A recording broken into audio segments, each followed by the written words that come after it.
Siendo las 19:05, vamos a dar inicio a este nuevo webinar de IPSOLAC por invitación de la Coalición Chilena para el Estudio de la Obesidad. Y el tema de este nuevo webinar es Uniendo a Latinoamérica en el enfrentamiento de la obesidad como enfermedad crónica, parte 2. Bueno, hoy tenemos a dos amigos y dos grandes exponentes de la cirugía bariátrica metabólica de Latinoamérica, el doctor Claudio Canales de Chile y el doctor Ricardo Cohen de Brasil. Así que los voy a presentar a cada uno en su respectivo tiempo. Ahí lo tenemos al doctor, al jefe de voz, el doctor Lucho Poggi. Lucho, ¿querés decir algunas palabras antes de comenzar con el webinar?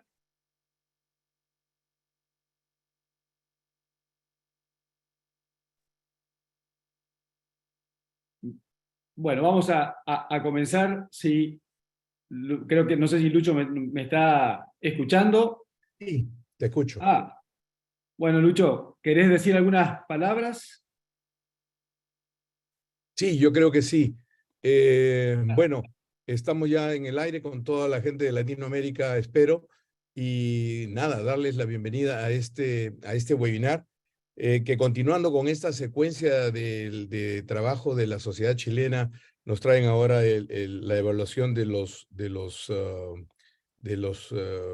las guías justamente que son súper importantes, que vamos a ver hoy día las guías de Brasil y de IPSO, y vamos a ver las guías de Chile, que tienen un trabajo estupendo, al cual creo que todos estamos envidiando y queremos imitar, y yo creo que va a ser hoy día un gran momento para poder entender el punto de vista específico de cada país, porque las guías pueden ser muy genéricas, pero la cosa específica es la que le pone la calificación y el apellido a cada una de las guías. Así que yo creo que sin más pérdida de tiempo pasamos a que Edgardo nos haga la presentación de nuestros ponentes y a echarnos a caminar este magnífico webinar que nos espera esta tarde.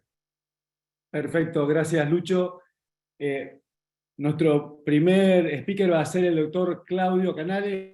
Claudio, además de ser amigo de la mayor parte de los cirujanos latinoamericanos, es cirujano digestivo de la Universidad de Valparaíso, Chile, past president de la Sociedad Chilena de Cirugía Bariátrica Metabólica, y hoy nos va a hablar sobre las nuevas guías de práctica clínica en adultos de Chile. Así que, Claudio, el auditorio es todo tuyo. Muchas gracias, Edgardo. Bueno, en primer lugar, quisiera dar las gracias al directorio de IPSOLAC, Lucho, grandes amigos. Siempre se agradece tener estas instancias para compartir. Yo les voy a compartir un pequeño viaje que hemos tenido en la sociedad chilena en los últimos años. Y cómo esto se ha fusionado también con el tema de políticas públicas. Entonces, yo creo que va a ser muy interesante para ustedes, para toda Latinoamérica, ver cómo el modelo nuestro logró tener un impacto a nivel político, que eso yo creo que es lo que más rescato de todo lo que ha ocurrido estos últimos años. Bueno, no tengo conflictos de interés. Para comenzar, bueno, les tengo que decir que Chile es uno de los países que tiene los índices más altos de obesidad del mundo, ¿ya? De hecho, antes de la pandemia éramos el primer país de la OCDE con suma de obesidad y sobrepeso más del 74% de la población. Este es el mapa en Chile, como digo, o sea, es algo realmente alarmante. Y en cuanto a las cifras de obesidad infantil, somos el primer país de Latinoamérica. Ahí no nos gana nadie. A lo mejor en las Copas de América perdemos, pero en esto no. ¿Ya? Ese es más o menos el tema, un grave problema de salud pública, y en varios congresos, incluso de IPSO, me encontraba con Ricardo en el pasillo y me decía, ¿cuándo van a hacer algo al respecto? Y bueno, hicimos algo. Nos enfocamos, bueno, también en la diabetes, ¿cierto? Que es un problema mundial. Chile tiene una prevalencia de 12,3% de la población adulta, y los mayores de 65 años supera el 30%, ¿ya? Es más o menos el 10% del gasto en salud en Chile está destinado a esta enfermedad. Entonces, nosotros pensamos que teniendo estos datos estadísticos, podíamos comenzar a trabajar en algo para poder generar data y tener un impacto, ¿ya? El año 2013 en Chile se reconoció la obesidad como una enfermedad. Esto ya no era un problema político. Muchos países tienen el problema de que el gobierno no reconoce, porque luego de ello se tienen que hacer cargo, ¿cierto? Y hay que financiar y tener políticas públicas al respecto. Se habían hecho solamente, sí, desde el año 2013 políticas de prevención. Habían varios programas etiquetados, kioscos saludables, etcétera, pero sin un mayor impacto en las estadísticas. ¿Cuál era nuestra principal barrera? El estigma. ¿Ya? Ustedes han visto, ¿cierto?, con nuestros propios colegas, el personal de salud incluso, y incluso ministros de salud en Chile, está esta barrera estigmática, digamos, de que es una enfermedad que se tiene que tratar solamente con dieta, ejercicio, cerrar la boca, etcétera, y algo que está muy distante de la realidad y de la evidencia científica. Entonces, la planificación estratégica en base a toda esta data es que primero se creó un comité dentro de la Sociedad Chilena de Relaciones Público-Privadas, ya que tenía, trabajando en conjunto con las asociaciones de pacientes, se podían solicitar reuniones a entes gubernamentales, ¿cierto?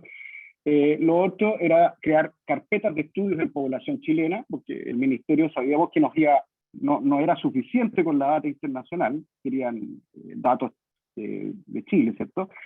Y realizar una campaña de difusión, extensión y comunicación.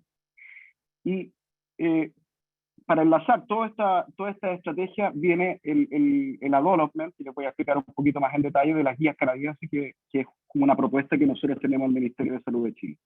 Y en todo este camino también crear un comité de acreditación y registro que se va a realizar este año, está a cargo del doctor Bosa.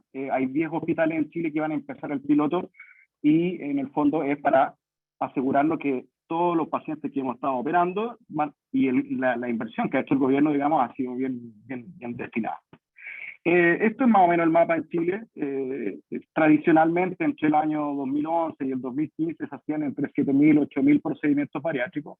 Chile no era la excepción, ¿cierto? En esa época se hacía mucho más manga gástrica que bypass, casi el 70%. Están los balones. El doctor Munir Álamo, ustedes conocen, que tiene la técnica de manga con bypass yuyunal, que también es una técnica que se utiliza en Chile. Y un grupo de Concepción, del doctor Pacheco, que es nuestro past president, hace la técnica de Santoro 3D. ¿Ya? Así que esa es como la oferta. Hay algunos grupos incipientes ahora haciendo BAWA en Chile, y algunos también están haciendo experiencia con SAVI, ¿ya? Pero este es más o menos el mapa de estos 8.000 procedimientos. El 90% eran privados, ¿ya? O sea, a una aseguradora privada o, digamos, particularmente el paciente tenía que pagar toda la intervención, más del 90%. Solamente el 10% de estos pacientes se podían operar en el sistema público, cosa que esto ya quedó atrás, ¿ya? Este fue el primer estudio que nosotros vimos en población chilena. Se lo voy a resumir, pero básicamente una brutalidad de dinero. Son más o menos 400, son como 4.000 millones de dólares al año, de lo que gasta la obesidad con impacto en enfermedades directas e indirectas de la obesidad. Entonces esto era muy importante para tener las cifras económicas.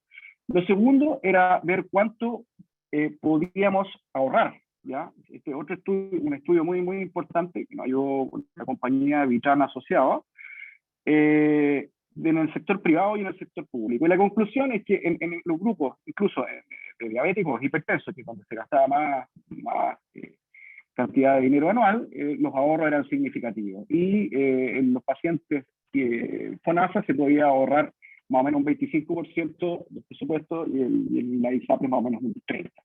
Cosa que también era importante. Y el tercer estudio era cuánto podemos crecer, porque uno puede ofrecer crecer, puede tener la data, puede tener la economía, pero ¿qué pabellones podemos tener disponibles en Chile sin afectar otras cirugías? ¿Ya? Porque si nos dedicáramos a operar solamente bariátrica, por la incidencia de la enfermedad no dejaríamos operar a nadie más. Entonces esto era súper importante, y calculamos más o menos que podíamos crecer a 25.000 procedimientos sin alterar otros entes, digamos, quirúrgicos, ¿ya? En Chile, básicamente, hay dos sistemas, está el público y el privado. El público se atiende más del 80% de la población y el 20% de la parte privada.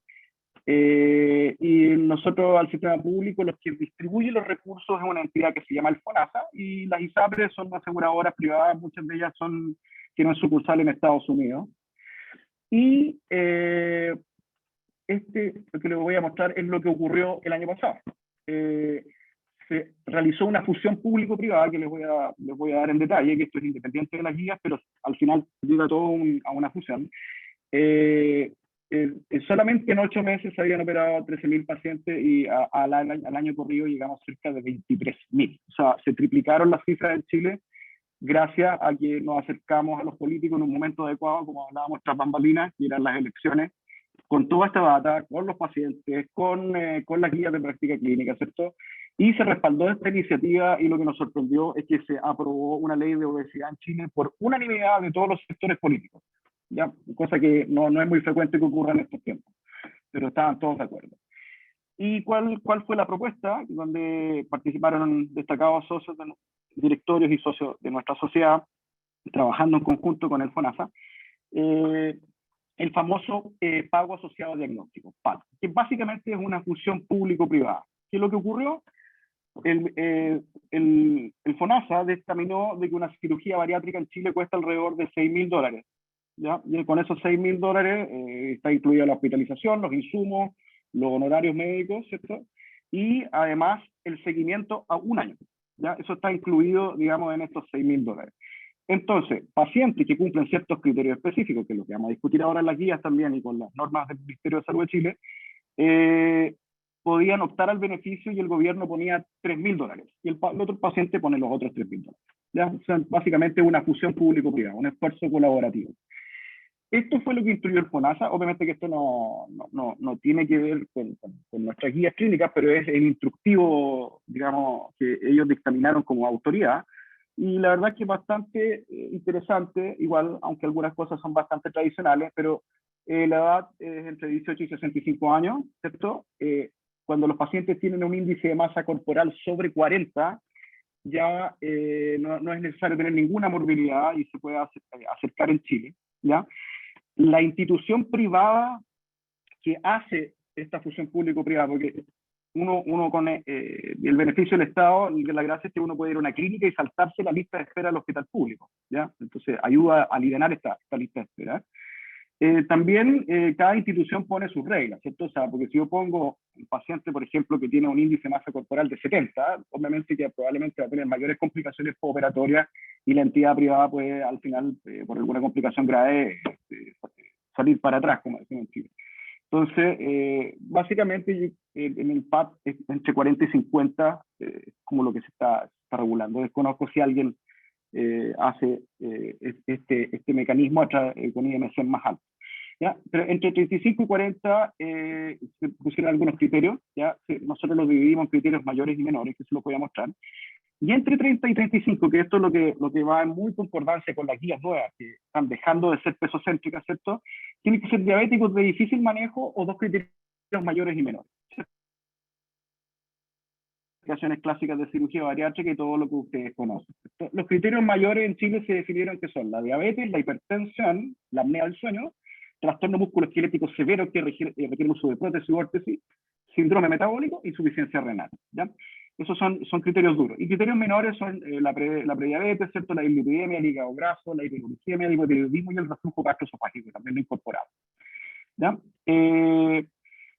Todo esto ocurrió en el intertanto que nosotros estábamos haciendo este development de las guías canadienses. El término development viene del inglés, que en el fondo es adoption y development, ¿ya? Es una fusión de adopción y desarrollo. Nosotros tuvimos un trabajo colaborativo con Obesity Canada. Esto fue muy importante porque las guías canadienses son probablemente uno de los documentos más extensos de revisión sistemática de la literatura en el mundo. Ellos revisaron más de 500.000 artículos, y lo otro que era muy interesante es que ellos utilizan el método GRADE, ¿ya? El método GRADE es el que el Ministerio de la República de Chile acepta para que una guía clínica entre en práctica en Chile, ¿ya?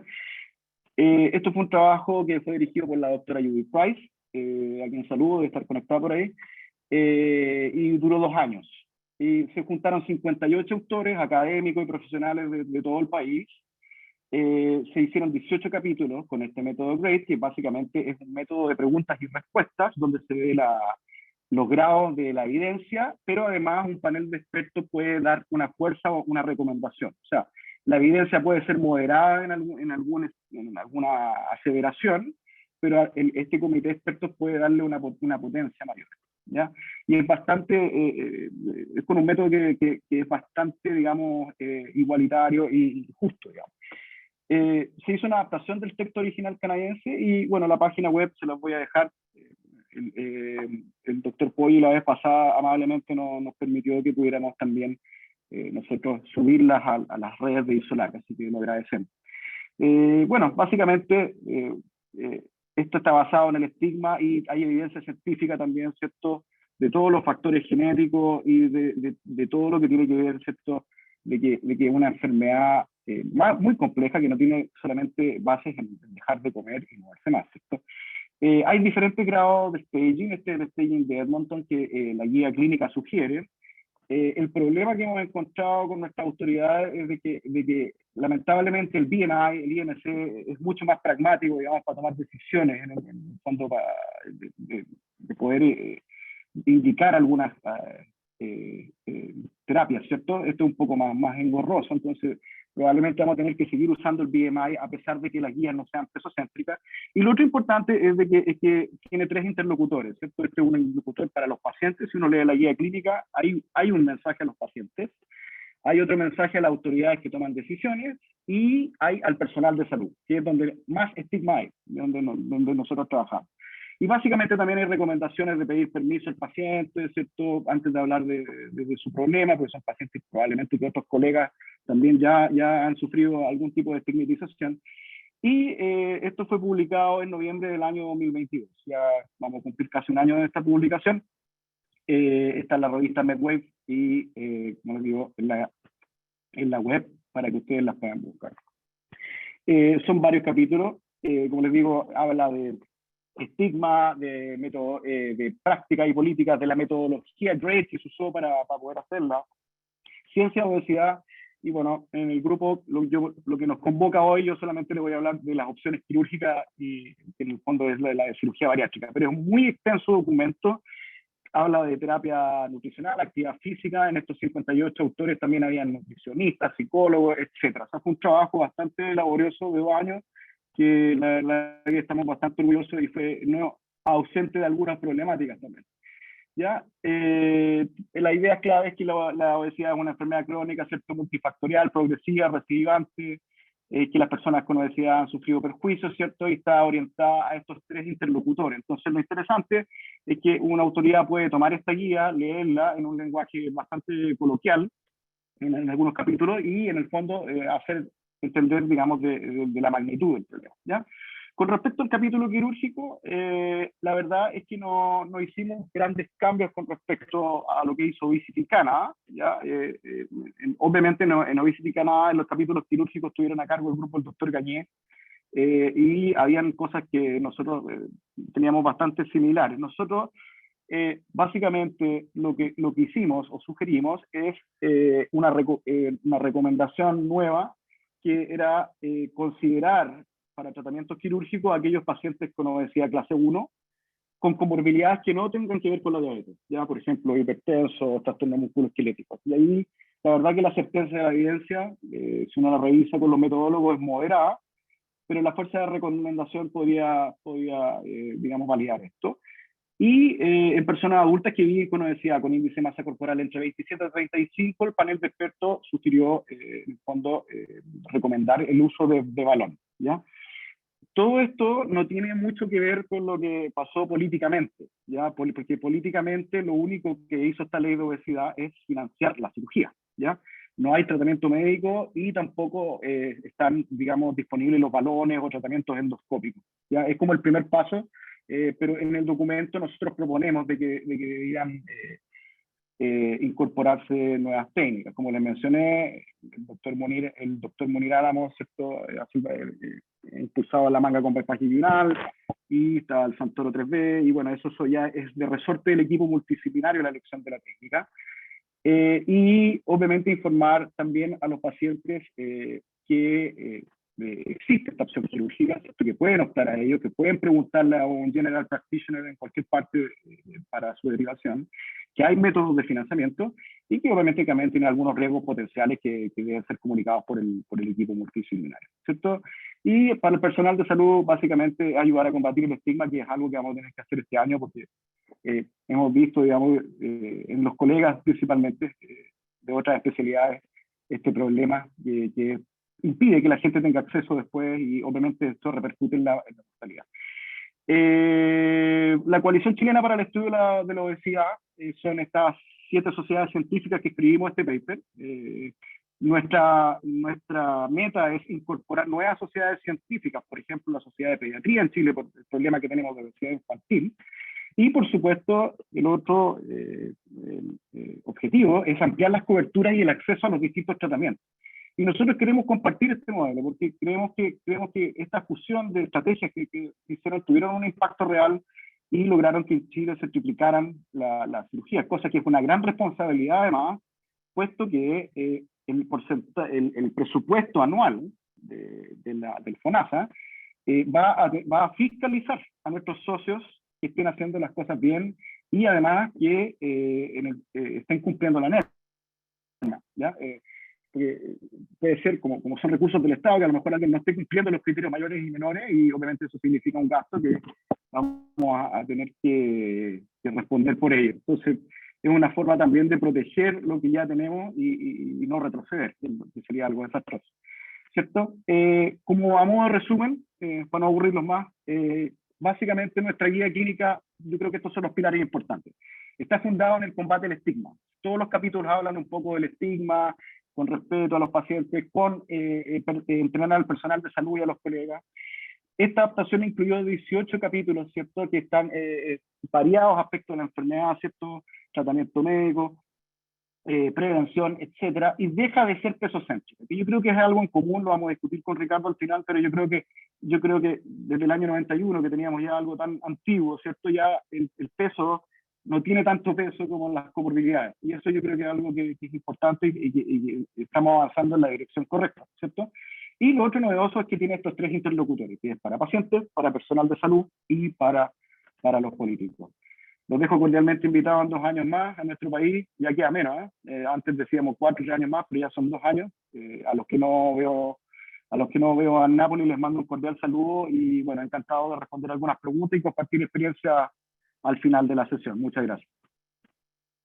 Muchas gracias, Claudio. Excelente presentación y felicitaciones por las guías clínicas de tratamiento de la obesidad en adultos de Chile, que voy a recalcar lo que vos ya hiciste, que es remarcar estos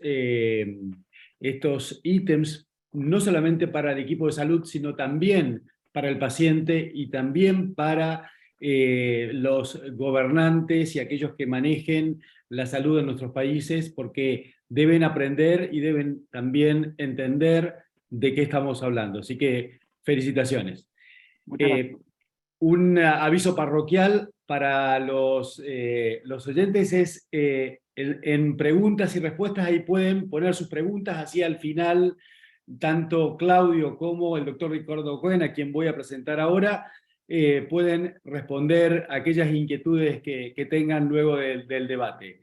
Ahora, obviamente, Ricardo no necesita presentación, pero voy a hacer una mínima presentación de un amigo y un cirujano muy reconocido en el mundo y en Latinoamérica, posiblemente uno de los principales referentes de la cirugía metabólica y bariátrica en el mundo, director del Centro de Tratamiento de Diabetes y Obesidad del Hospital Osvaldo Cruz de San Pablo, que hoy nos va a hablar de las guías clínico-quirúrgicas de IPSO y de Brasil. Así que, Ricardo, somos todo oídos. Gracias, Edgardo, gracias a Infoamérica Latina y a Claudio por la invitación. Vamos a hablar un poquito aquí de las guías que tenemos, tanto con ISO cuanto con las guías brasileñas. Yo fui Past President de la Sociedad Brasileña y del capítulo latinoamericano de IFSO. Acá están mis conflictos de interés. Y si vamos a hacer un poquito de historia, que todos nosotros conocemos, pero vamos a intentar colocar eso en la lógica de la presentación. En 1991 solo había las guías del NIH, y es interesante porque nosotros escribimos un editorial, yo escribí en conjunto con David Cummings, un endocrinólogo americano, y esto en 1994, en 2004, disculpe, para Lancet.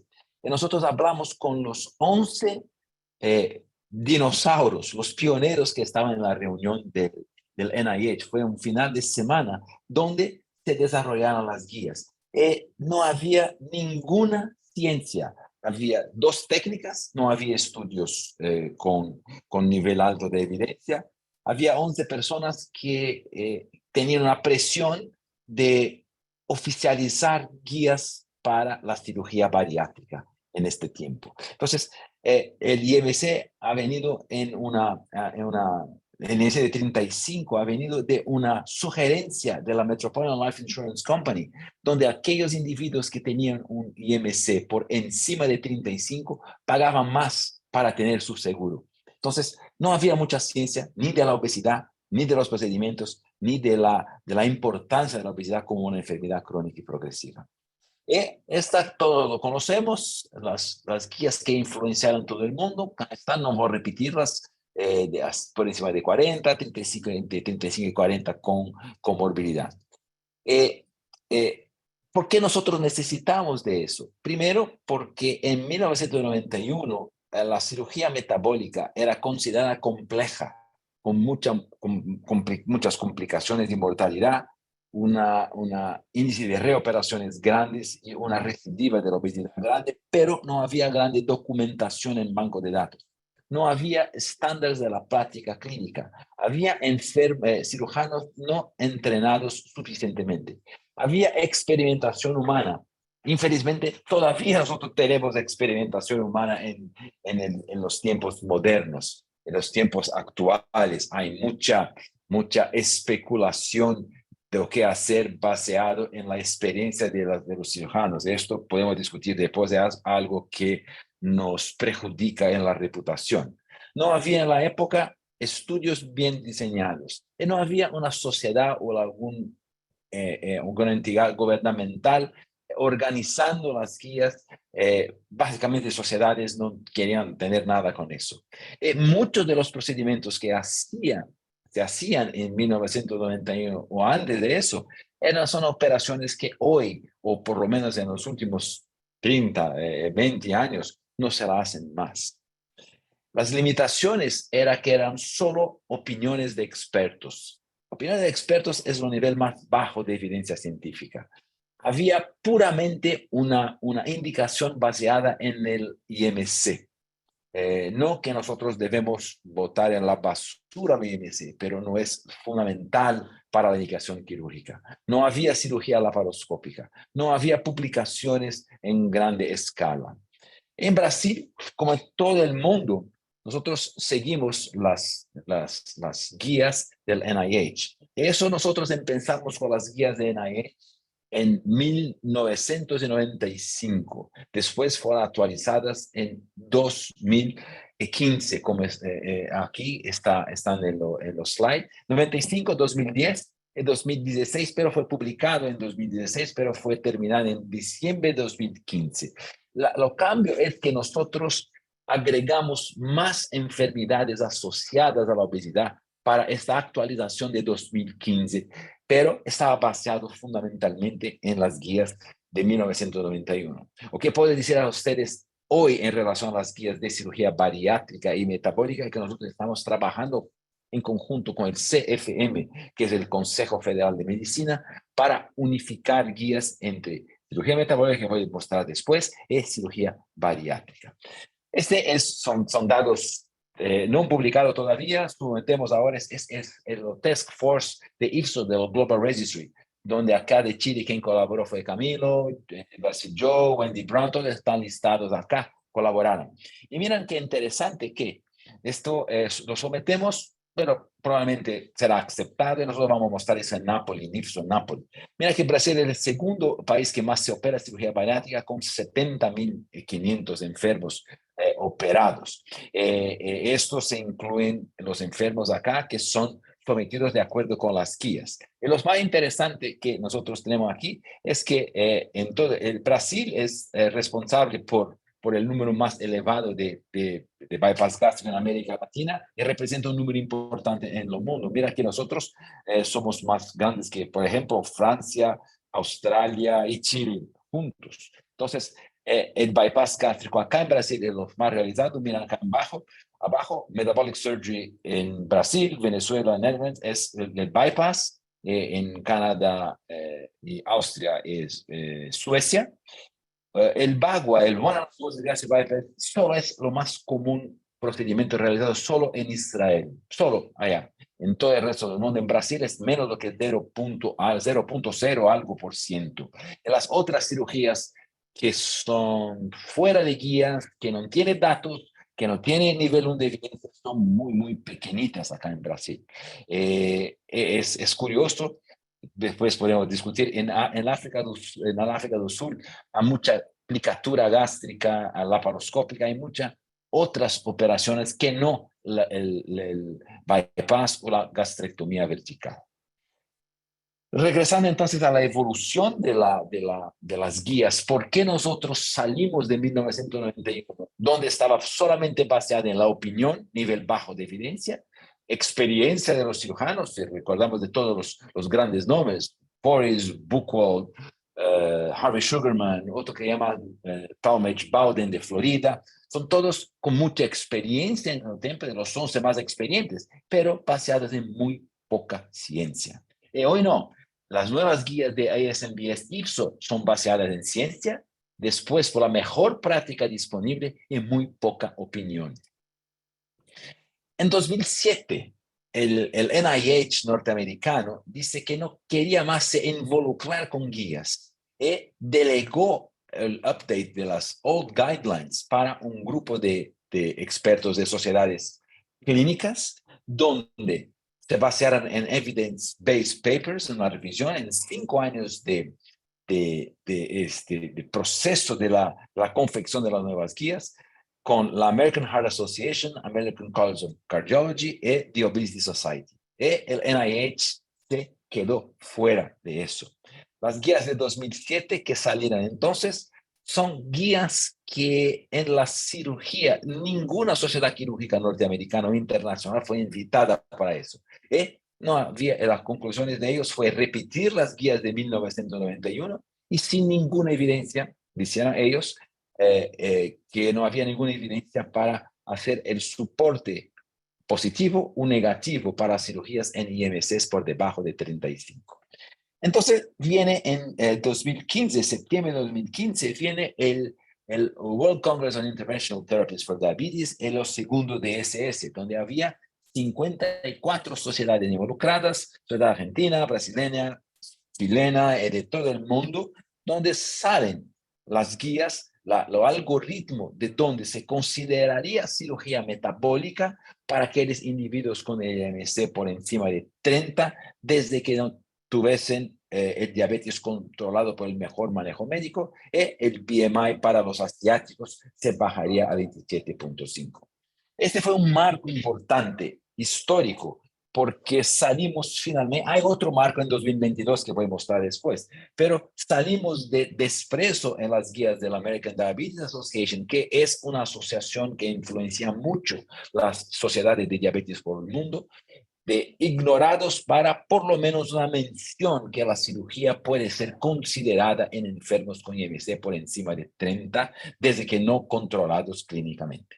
En Brasil, luego después, acá, 7 de diciembre de 2017, yo puedo decir que hizo este trabajo prácticamente, no solo muchos me ayudaron, pero yo fui el interlocutor junto al Consejo Federal de Medicina para que nosotros conseguísemos lograr las guías de enfermos con IMC por encima de 30, desde que tiene diabetes por encima de 2 años de evolución sin el control clínico. Entre 30 y 70 años, la cirugía de elección es el bypass gástrico. Si hay alguna contraindicación al bypass gástrico, una gastrectomía en manga sería la indicada.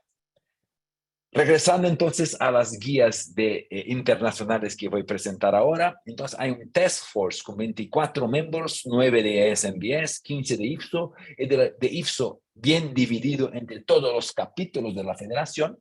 Y nosotros teníamos 6 áreas de falta de conocimiento en 1991 que probablemente ahora tendríamos. Entonces, el IMC sí era importante, la edad, una puente para otras terapias como trasplante de riñón, cambio de rodillas, enfermos de alto riesgo clínico, enfermos, cómo se avalaría la evaluación de los enfermos con candidato a la cirugía, y ahora tenemos datos a largo plazo. Entonces, nosotros hicimos una literatura extensa de la literatura.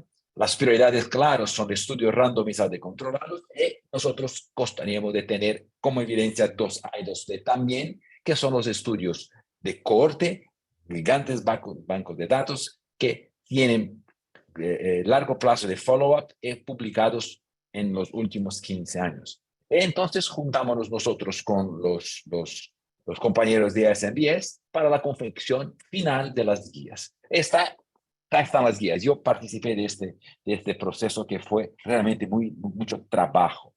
Entonces acá una revisión de literatura para hacer el update de las guías de 1991, ver los mejores procedimientos y las indicaciones, las edades límite.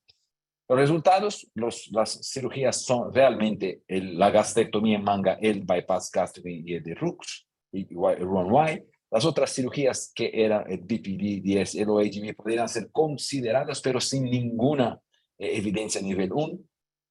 Y una disminución del uso del VPG. Había ainda en cirujanos perdidos por el mundo que hacían vertical banded gastroplasty y algunos que hacían la banda gástrica, con pocas publicaciones. Las indicaciones fueron expandidas, entonces involucramos las guías del DSS, donde enfermos con BMI por encima de 30 más, no solo diabetes, pero otros problemas médicos no manejados correctamente, el mejor manejo médico para las otras enfermedades, como fibrilación atrial de repetición, como enfermedad renal por diabetes o por obesidad, etc.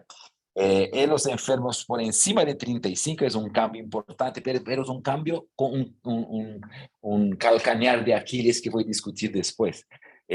BMI por encima de 35 no necesita, de acuerdo con las guías de IFSO y ASMBS, de enfermedades asociadas para la indicación quirúrgica, desde que no tenga su control con el mejor manejo médico.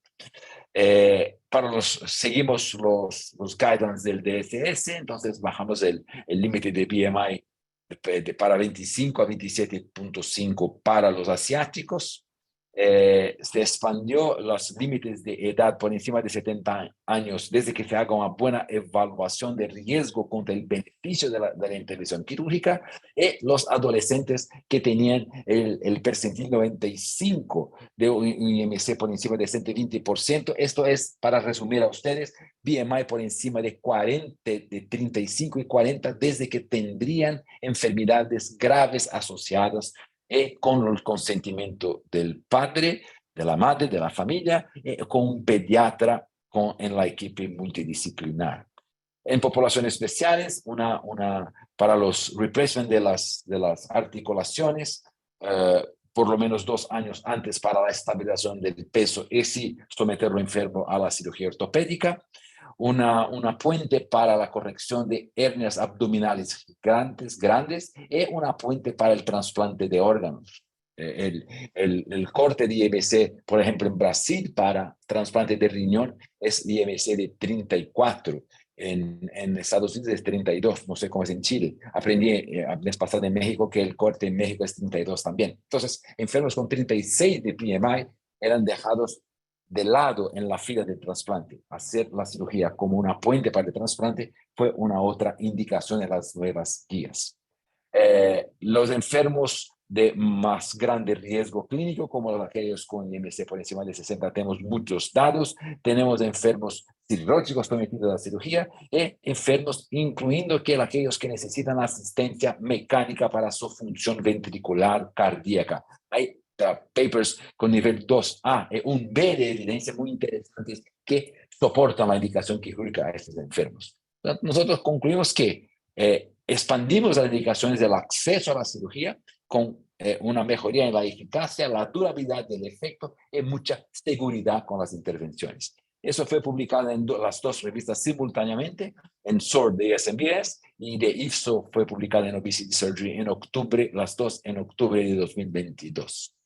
Y nosotros escribimos un editorial muy interesante, muy chistoso, porque comparamos un carro, un Corvette 1971, con las guías de la cirugía en 1991 y los carros modernos, los Teslas modernos con su tecnología. Entonces, no hay por qué nos quedarnos parados, pero tenemos que ir con mucho cuidado con las nuevas medicaciones. Vamos a hablar un poquito de eso, pero tenemos mucho más tecnología, resultados de seguridad hoy con la cirugía de lo que tendríamos esto en 1991.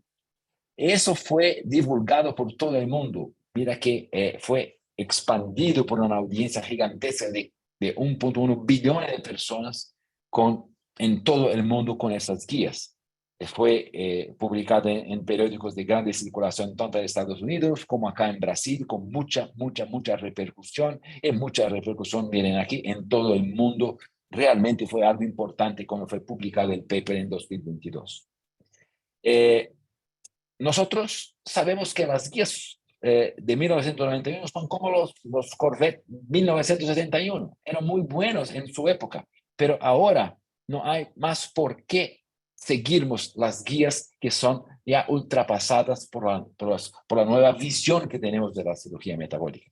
Pero nosotros sufrimos algunas críticas de las sociedades de endocrino, de diabetes y de la pediatría, diciendo que ellos ya tenían estas guías en sus propias guías. Pero nosotros simplemente juntamos la información de guías quirúrgicas. Nosotros no estamos compitiendo contra los pediatras, los diabetólogos, los endocrinólogos, los cardiólogos, los criticaron, pero estos tres sí.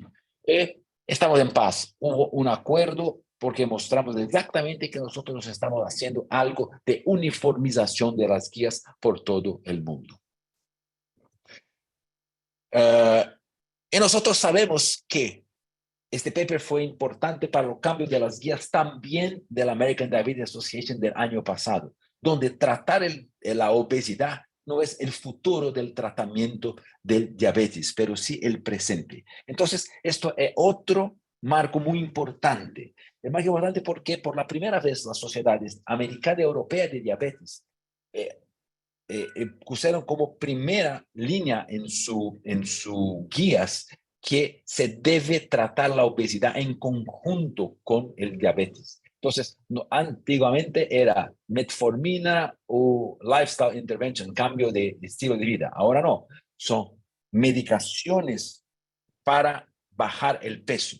Y si el peso target, algo, no es atingido, la cirugía metabólica está indicada. Esto están impresos en las guías. Esto es algo que nosotros puede parecer poco importante, pero políticamente fue un salto muy grande para eso.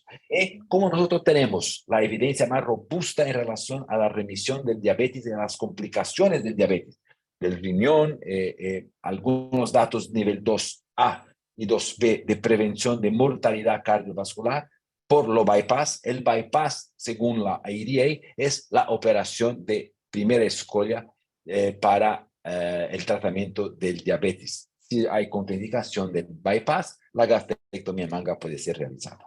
¿O qué estamos haciendo ahora? Ahora, nosotros que participamos de la redacción de las guías que fue publicada el año pasado, estamos atrás de los niveles de evidencia de cada cambio de las guías. Y nosotros nos interesa mucho que los niveles 1B, hay algunas revisiones sistemáticas de RCTs, un A, pero son pocas, pero tenemos un B, 2A y 2B. Pero Esto que estamos trabajando ahora, probablemente esto será sometido a publicación muy pronto. Donde tenemos excelente nivel de evidencia. Los enfermos con IMC de 30 y 35, los IMCs en la población de Asia, los más enfermos mayores y los adolescentes.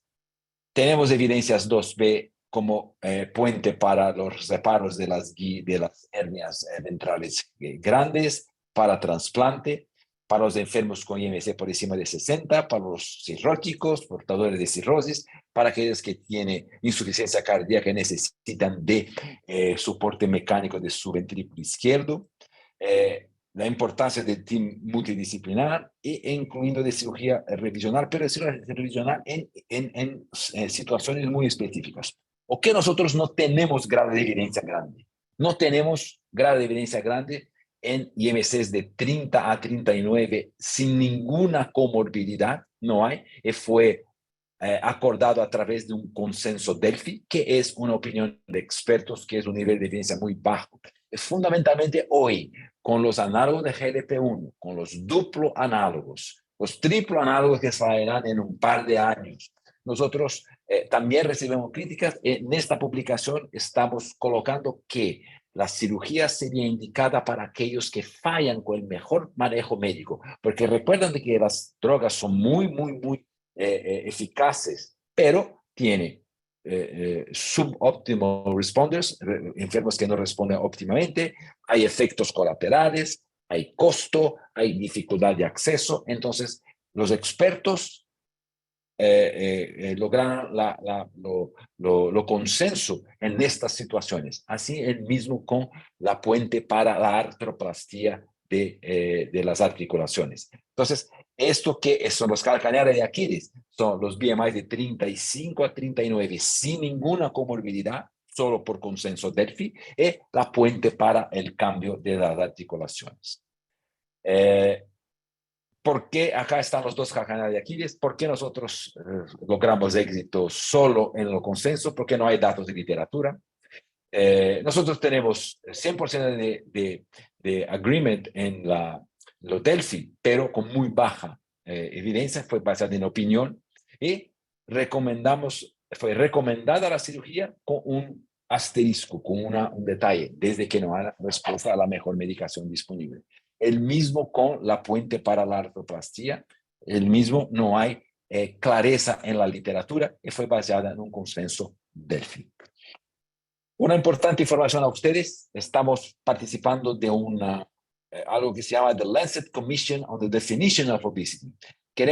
Somos 54 expertos de todo el mundo, hay muchos cientistas básicos, muchos endocrinos, somos muy pocos cirujanos, para el total de 4 cirujanos, François Patou, Schauer, Francesco y yo, y los restantes son todos expertos en la área de ciencia básica, endocrino y cardiología, donde vamos a definir o qué es una obesidad subclínica y clínica, basados en criterios diagnósticos, exactamente como se hace en enfermedades crónicas, como por ejemplo el lupus, como se hace en la depresión, donde hay criterios mayores y criterios menores que definen la enfermedad.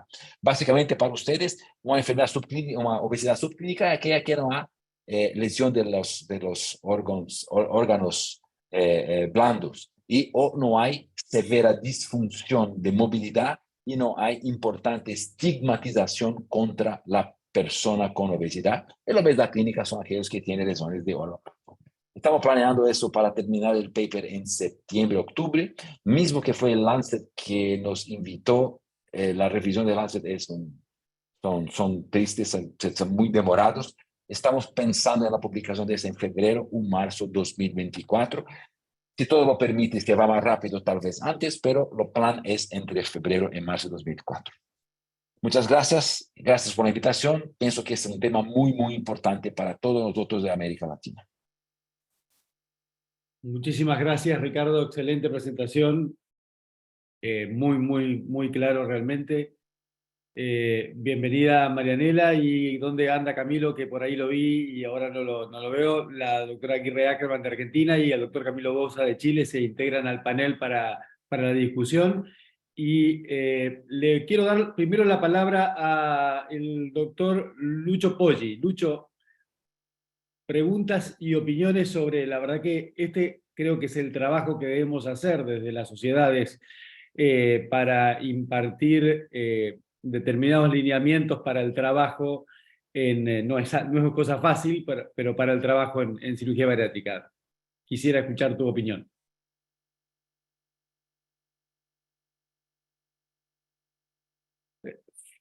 Lucho, estás muteado. Ya, listo. Sí, en primer lugar, felicitarlos a los dos. Ya, bueno, el trabajo de ambos es conocido en relación a este tema, y es un tema que realmente debe de normarse y debe de tener estas guías, y que cada país tiene que nacionalizarlo, porque definitivamente son realidades completamente diferentes. En el caso nuestro, en el Perú, no hay una guía general, el Estado no está para nada involucrado, las compañías de seguro no pagan ningún porcentaje, 0% estatal, 0%, solamente se hace en el hospital con ciertos condicionamientos relacionados al entusiasmo del grupo quirúrgico que quiere hacerlo. Sin embargo, no hay nada normado, y esto es pues muy importante.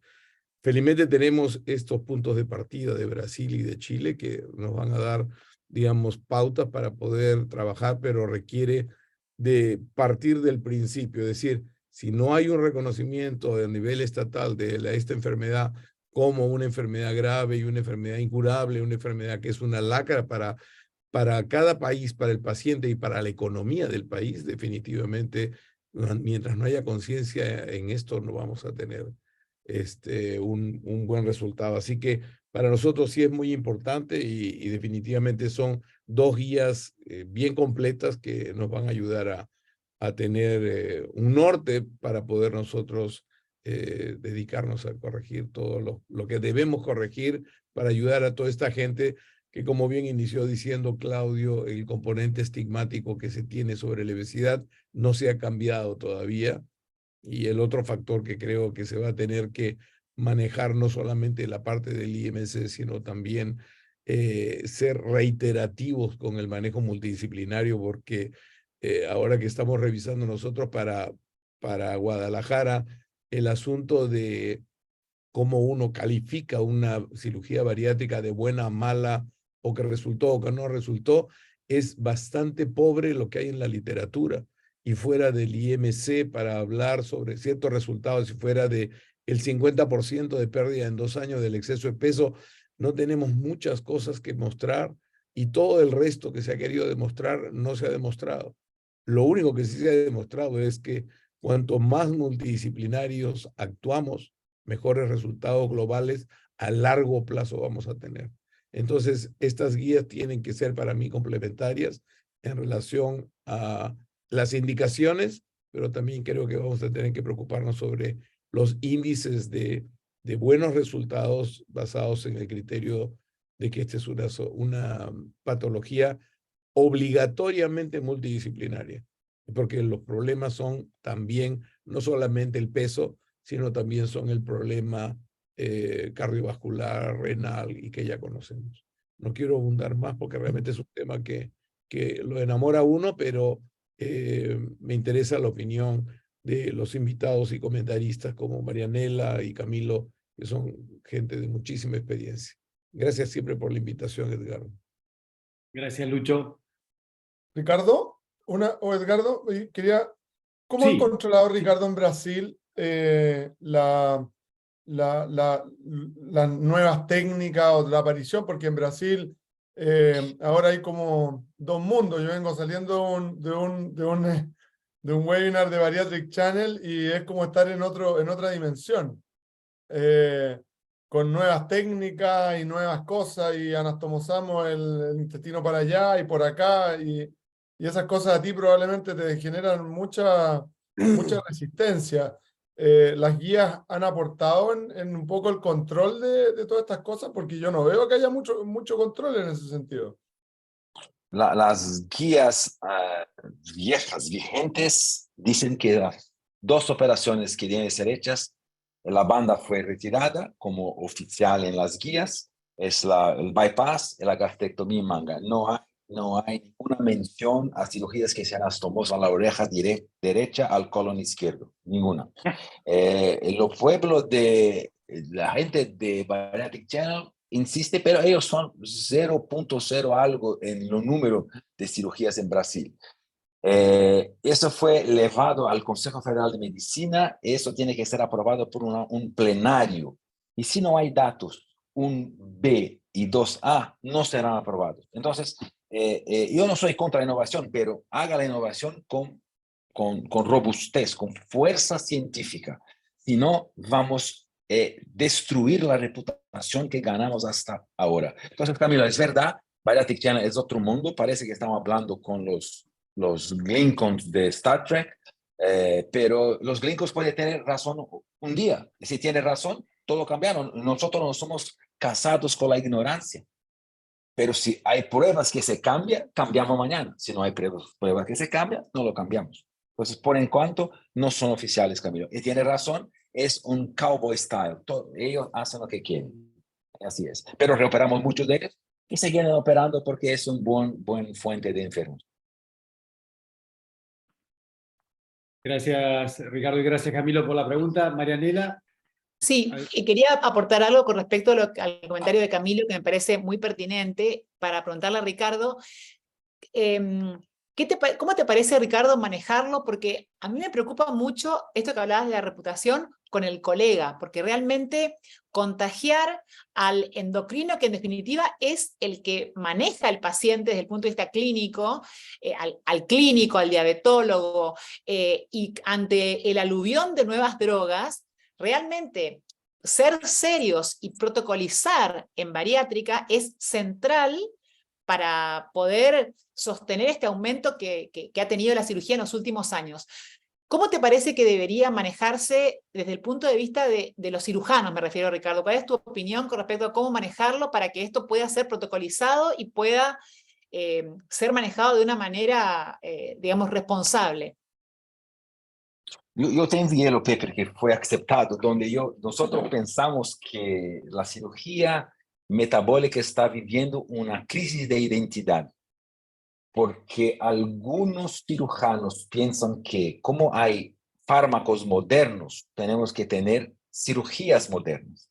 Pero los fármacos modernos son basados en una ciencia que nosotros tenemos nada en relación a las nuevas técnicas. Entonces, yo pediría para que nuestros compañeros cirujanos que quieren hacer algo nuevo, que lo hagan con protocolo de pesquisa y que muestren la seguridad y la eficiencia igual a un bypass, una gastrectomía en manga. Entonces, es esto que nosotros tenemos que hacer, porque sermos cowboys y decir que yo anastomoso la oreja derecha con el colon izquierdo y que en mis manos funciona la cirugía, es algo que los cardiólogos, los diabetólogos, todos los ólogos no cirujanos los ven con mucha irresponsabilidad del cirujano. Fue un ejemplo. Yo hablé sobre técnicas quirúrgicas en los capítulos del ADA de California viernes. Bob Eckel estaba participando, expresidente del ADA, es mi amigo, pero dice, qué bueno que no hablaste de técnicas quirúrgicas que nosotros no comprendemos lo que hacen. Hablaste de cirugía metabólica, bypass de gastrectomía. Qué bueno, podemos comprender lo que hablas. Entonces, algunos piensan que estas personas no son importantes, pero son los key opinion leaders que contaminan todos los endocrinos, de cardiólogos, de nefrólogos, de neurólogos, todos los órganos del mundo. Entonces nosotros perdemos un poquito la credibilidad que fue tan difícil de ser lograda con los 13 estudios randomizados controlados con la cirugía metabólica. Entonces, eso que pido a mis amigos, pero mis amigos no me escuchan mucho. Bueno, quizás este sea un buen ámbito para hablarlo, ¿no? Creo que es algo interesante porque, como decía, realmente tenemos drogas muy buenas que son, es como algo que cada vez el intestino es un sitio en el cual hay dobles agonistas, triples agonistas, realmente con resultados que son muy similares a los que se pueden lograr, al menos con una manga gástrica, con lo cual tener esta conjunción de trabajo y tener una mirada centrada en el paciente y, como bien decís, no centrada en la técnica ni en el fármaco, sino en el paciente, en el que le vaya mejor al paciente, creo que es clave.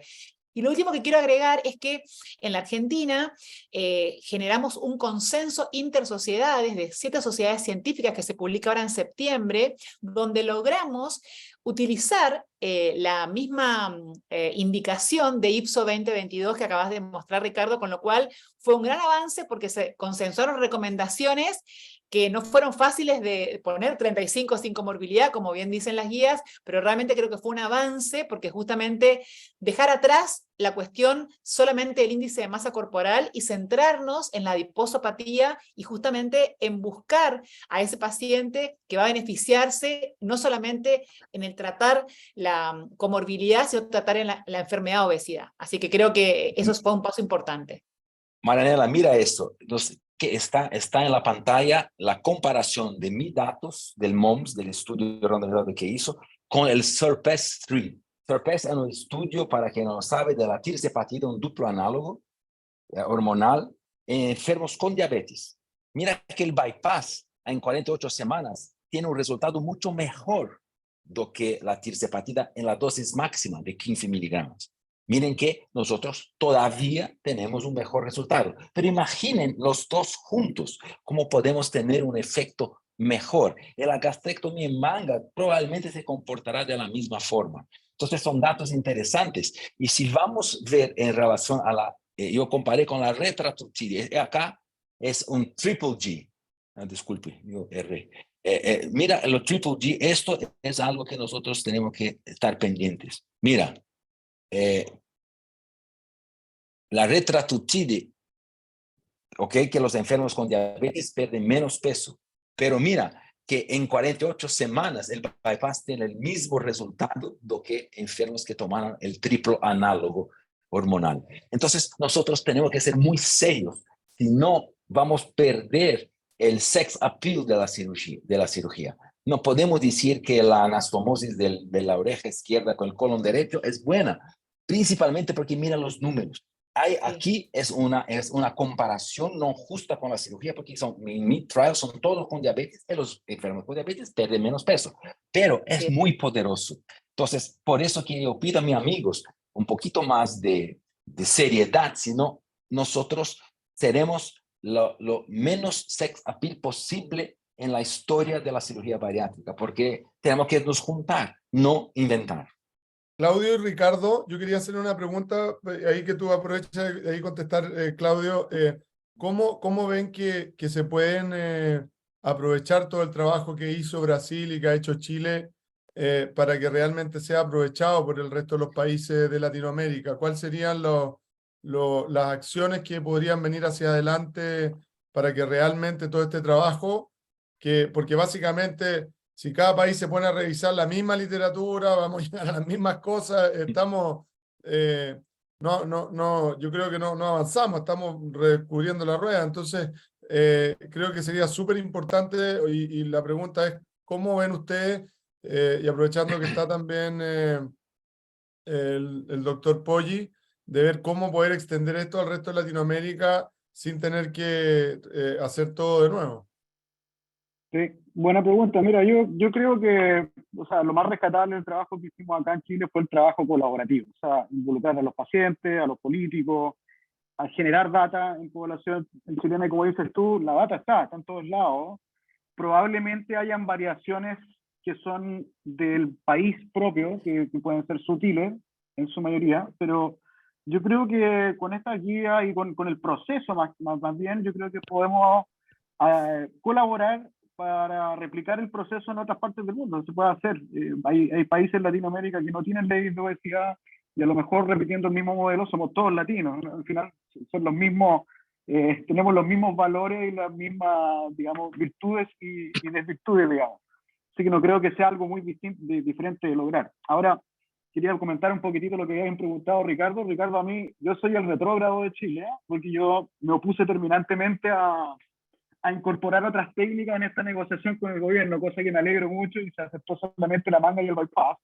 Obviamente que había mucho ímpetu por poner técnicas como la gastroplastia endoscópica, o la manga con bypass regional, o el Santor 3D, pero Y yo te encuentro la razón, o sea, la verdad es que para aquí vamos a empezar con algo complejo, con algo que va a gastar mucho dinero, con la evidencia más débil. Entonces vamos a empezar con esto y probablemente iremos incorporando después el tratamiento médico y probablemente los balones, que yo creo que será como el paso a seguir. Pero de parte de la sociedad chilena está toda la voluntad para toda América Latina de poder compartir nuestra experiencia con ustedes y ayudarle a replicar el modelo si es necesario. Claudio, innovación sin responsabilidad científica no es ser retrógrado. Ser retrógrado es hacer algo que no hay ninguna prueba. Si preguntas a Marianela qué está interesada en relación a un control de diabetes, no va a te decir que es la hemoglobina glicosilada, va a te decir que es solo el riesgo cardiovascular y los desfechos duros. Mira que en 2-3 semanas sale un estudio que se llama SELECT, que muestra que la semaglutida 2.4 disminuye la mortalidad cardiovascular en un estudio randomizado y controlado. Nosotros no tenemos ninguno. Estamos lo haciendo ahora, que se llama The Brave Study, es multinacional. Ahora, tenemos más 5 años para los datos. Yo también defiendo que nosotros tenemos evidencias 2A y 2B de eventos cardiovasculares que disminuyen con la cirugía, pero ellos tienen nivel 1 ahora. Junto con la liraglutida, el estudio líder, junto con la dulaglutida y junto con la semaglutida, que hacen una metaanálisis de estos estudios. Nosotros estamos muertos con argumentos, porque ellos tenían nivel 1A de evidencia de disminución de la mortalidad cardiovascular. Por eso que no es retrógrado, es trabajar juntos para el mejor resultado para los enfermos. En connivencia con lo que preguntó y aportó Camilo y respondieron tanto Claudio como Ricardo, y también lo que dijo Marianela, Judith Preit, que tengo entendido que Judith trabajó en las guías chilenas codo a codo con ustedes, Claudio, dice que ella opina que puede existir tratamientos o evidencias locales que deben incluirse y contextualizarse en cada país, y eso cuesta mucho si se empieza de mucho dinero, si se empieza de cero, y hay que ir incorporándolas a la evidencia que ya tenemos y a las guías que ya tenemos, que creo que es un poco a donde iba Camilo con la pregunta. Quería hacer una cosa. Cuanto más tratamientos los enfermos con obesidad tienen, mejor es lo acceso. Entonces, es totalmente diferente una gastroplastia endoscópica y los balones do que técnicas inventadas. La gastroplastia endoscópica o los balones tienen su lugar porque se ofrecen más opciones con mucho menos riesgo a los enfermos, con resultados como el estudio de Barham, que se lo demostró. No es como las drogas, pero trabajando juntos con las drogas se ofrecen más a enfermos. Pero la gastroplastia endoscópica y el balón tienen que ser contadas como opciones para los enfermos que buscan el tratamiento. Totalmente diferente de lo que Camilo estaba en el Bariatric Channel. Totalmente diferente. La gastroplastia endoscópica y los balones es lo mismo mundo que nosotros vivimos. Por en cuanto que las técnicas de anastomosis malucas, locas, no son pruebas todavía que nosotros somos serios.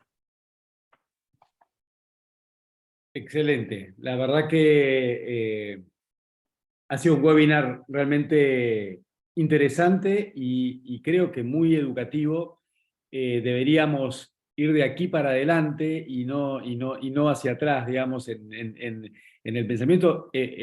Ricardo muchas veces dice que los trials y demás hay que bajarlo a lo terrenal, y también debemos bajar a lo terrenal las guías para que nuestros cirujanos sigan protocolos más o menos rígidos para tener sobre todo la posibilidad de que los pacientes sean bien tratados y seguir teniendo cada vez más opciones terapéuticas para los pacientes, como decía Ricardo. Claudio, levantaste la mano. Sí, no, quería hacerle una pregunta a Ricardo, aprovechando. Yo estoy súper entretenido, ha pasado 1 hora y cuarto y está súper interesante la conversación. Yo quería preguntarle a Ricardo cómo porque esto es financiado por el Estado de Brasil, ¿correcto? La manga y el bypass gástrico.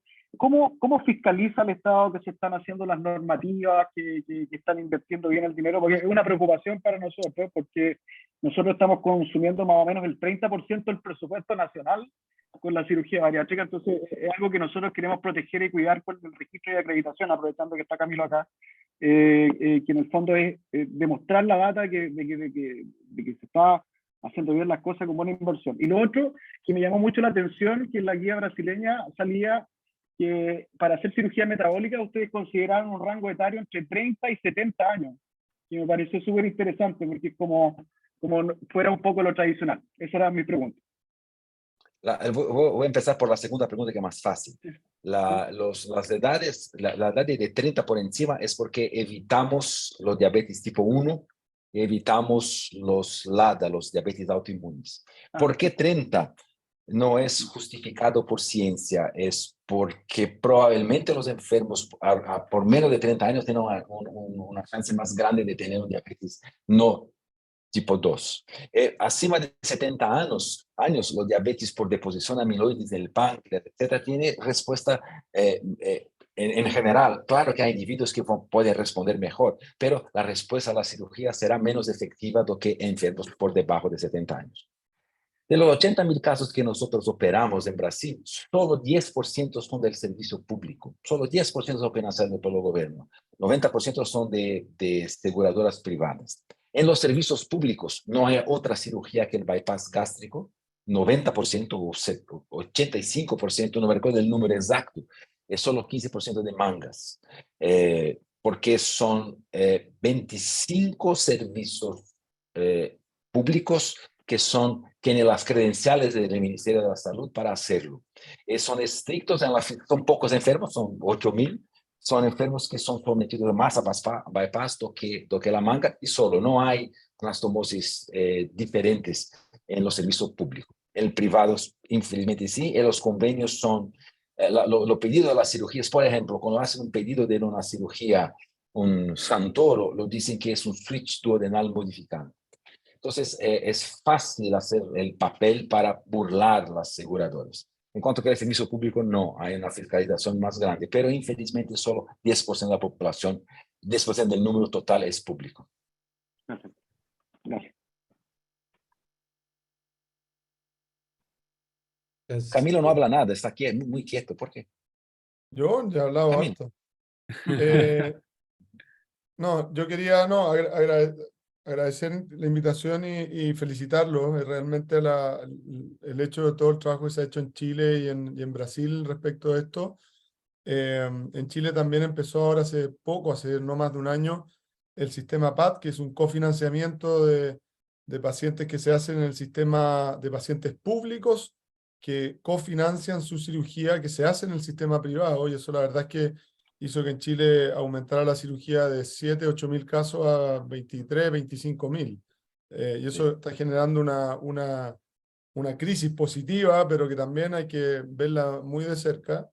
Y la verdad es que en el sistema privado había aumentado mucho la cirugía en pacientes con IMC más bajo, y en el sistema público ahora volvimos a operar a los pacientes que probablemente tenían mayor indicación. Y la verdad es que, por Dios que ha sido tranquilizador dedicarse un buen tiempo a operar solo pacientes de manga y bypass que tienen IMC sobre 40 o sobre 5, o sea, que tienen la categoría o la indicación muy, muy clara.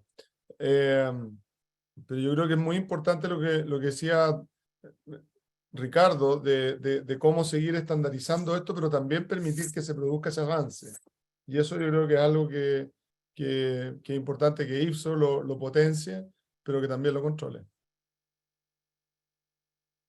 Exacto, sí, estoy completamente de acuerdo con lo que dice Camilo, y les transfiero la última pregunta que hay que dijo el público, y nos preguntan qué requerimientos consideran ustedes para poder decir que el cirujano puede realizar una cirugía bariátrica y metabólica, y yo le agrego a esa pregunta: ¿cómo controlar luego que este cirujano haga una buena práctica dentro de un equipo interdisciplinario? Porque todavía vemos cirujanos que operan, por ejemplo, pacientes sin hacer una endoscopía previa gástrica.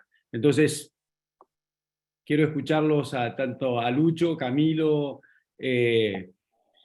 Ricardo y Claudio, ¿qué opinan sobre esto y cuál sería la formación o el requerimiento del cirujano? A mí Camilo, si quieres nosotros contestar. estamos en el proyecto de registro y acreditación en la sociedad y la verdad es que yo estoy obsesionado con que parta el registro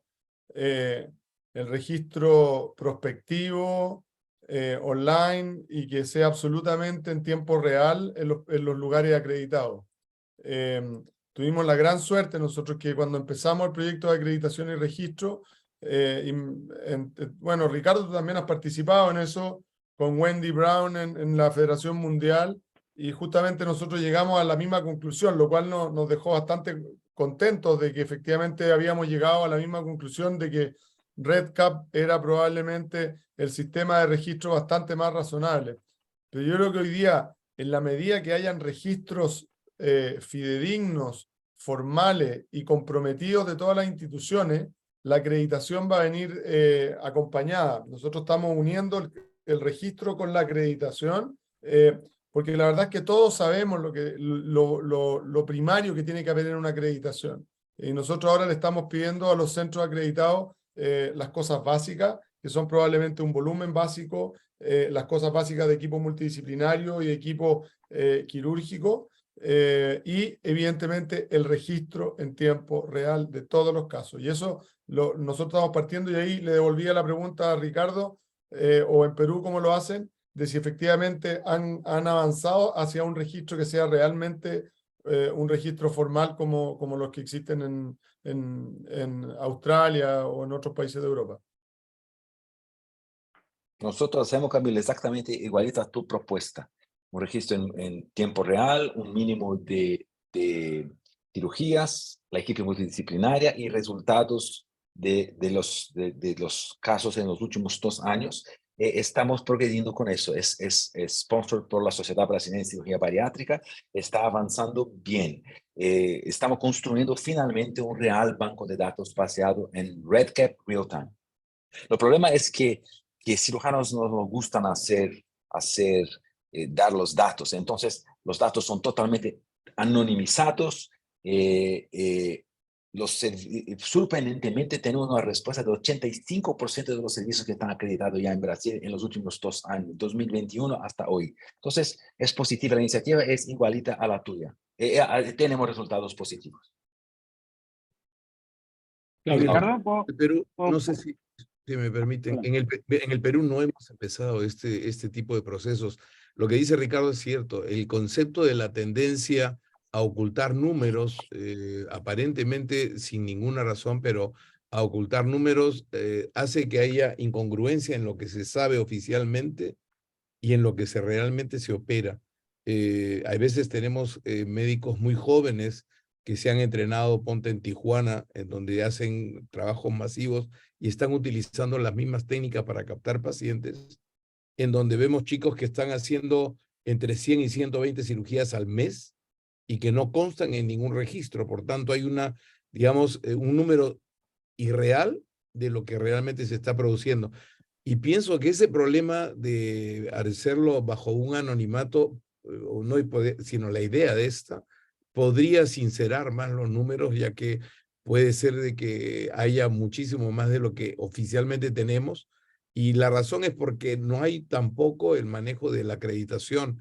En Perú no hay eso, ya que hay y sigue el problema de 2 sociedades en pugna de los miembros de bariátrica, y esto es una especie de lío de nunca terminar. Y esa es una de las cosas que hace de que no prosperemos y que no progresemos ni en las guías ni en el control de registros, cosa que hace que nos retrasemos muchísimo y que es lamentable, pero esta es la realidad que nosotros tenemos en el Perú. Claudio. Edgardo, sí, yo quería complementar un poco lo que dijo Camilo, más o menos en el tenor del último comentario que hizo Lucho.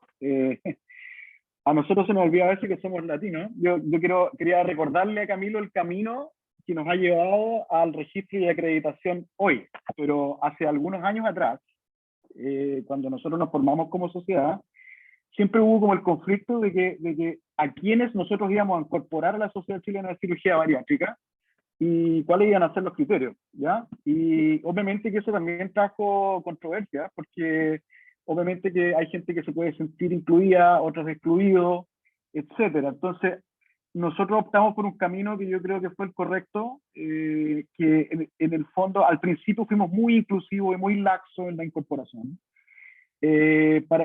justamente para no ocasionar estas tensiones que podían ocurrir. Y como el registro y la acreditación ahora está para apretar, digamos, ahora vamos a hacer los registros, pero los criterios en Chile son bastante claros, los tenemos escritos en nuestro estatuto.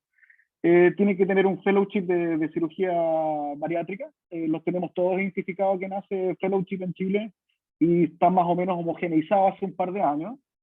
Tienen que haber hecho una especialidad en cirugía digestiva o haber trabajado en un hospital público haciendo más de 50 casos al año con un equipo multidisciplinario. Y esos son como los criterios para incluirse como cirujano bariátrico en la Sociedad Chilena de Cirugía Bariátrica y Metabólica. Pero estas son cosas muy bonitas dichas, ¿cierto? Pero lo que realmente yo creo que cuál va a ser el factor ya como más consolidador de esto, lamentablemente es económico, porque como el sistema que tenemos ahora es híbrido, la clínica o la institución privada que realiza la cirugía va a estar muy interesada de no tener tasas de complicaciones altas porque van a perder dinero. O sea, toda esta subvención del Estado, si en los 15 primeros días se produce una complicación grave, los costos los tiene que correr la clínica. Y lo que ha ocurrido es que los subdirectores médicos de clínica llaman a la sociedad bariátrica por teléfono para preguntar si tal o cual cirujano está acreditado. Entonces, la verdad es una confusión de cosas. Obviamente que la acreditación del registro es como el nirvana o esto, es como debería, como el camino a seguir, pero obviamente que no fue exento de problemas, no fue exento de polémica, y al final lo que consolidó esto va a ser un factor económico. Eso.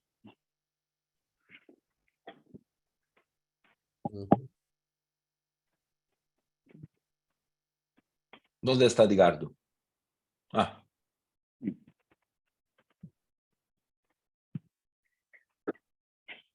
Yo quisiera hacer un pequeño comentario. En la parte económica es uno de los factores importantes, pero también hay otro factor que por ahí se apareció en comentarios que hicimos en el grupo en Tijuana.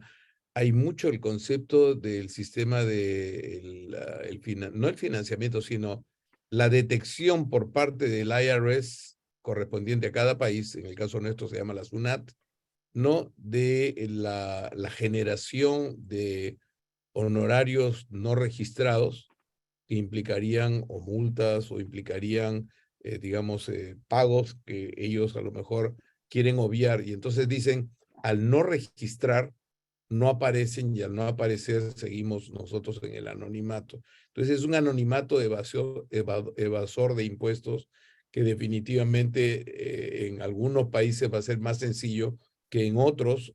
Yo, por ejemplo, pienso en base a las veces que yo estuve en Chile, que probablemente es mucho más difícil evadir en Chile lo que en Tijuana puede serse, ¿no? En Tijuana prácticamente operan cada uno 200 casos al mes y definitivamente de los que registran probablemente sea ni el 10%. Entonces, eso es un factor también que condiciona el que no se quieran sincerar números, no se digan, no quiero decir que se escondan, pero no siempre no decirlo es mentir, sino simplemente no decirlo. Y eso también es un factor que condiciona que los números de registro se alteren.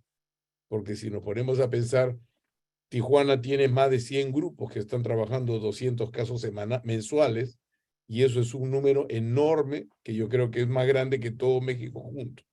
Entonces, definitivamente, eso no debe de pasar, pero está pasando también. Y en nuestro país, en Perú, también está pasando.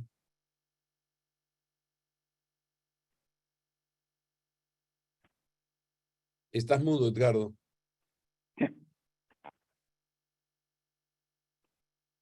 Claudio, Lucho, Ricardo, Marianela, Camilo, muchas gracias. Creo que vamos a ir terminando el webinar, ya llevamos 1 hora y media. Les agradezco muchísimo por los conceptos, la participación y realmente la puesta en realidad de lo que necesitamos hacer y trabajar. Así que felicitaciones a quienes organizaron el webinar. Felicitaciones, Lucho, también por seguir impulsando esto, y obviamente también a Chile y a Brasil por el trabajo que han hecho en estas guías. Así que buenas noches a todos. Muchas Oye, gracias. yo quiero solamente agradecer justamente todos estos webinarios porque realmente enriquecen la producción de IFSOLAC. Y a nombre de IFSOLAC quiero agradecerles a todos esta participación y pedirles que sigan colaborando y opinando y trabajando tan fuerte como lo están haciendo ahora.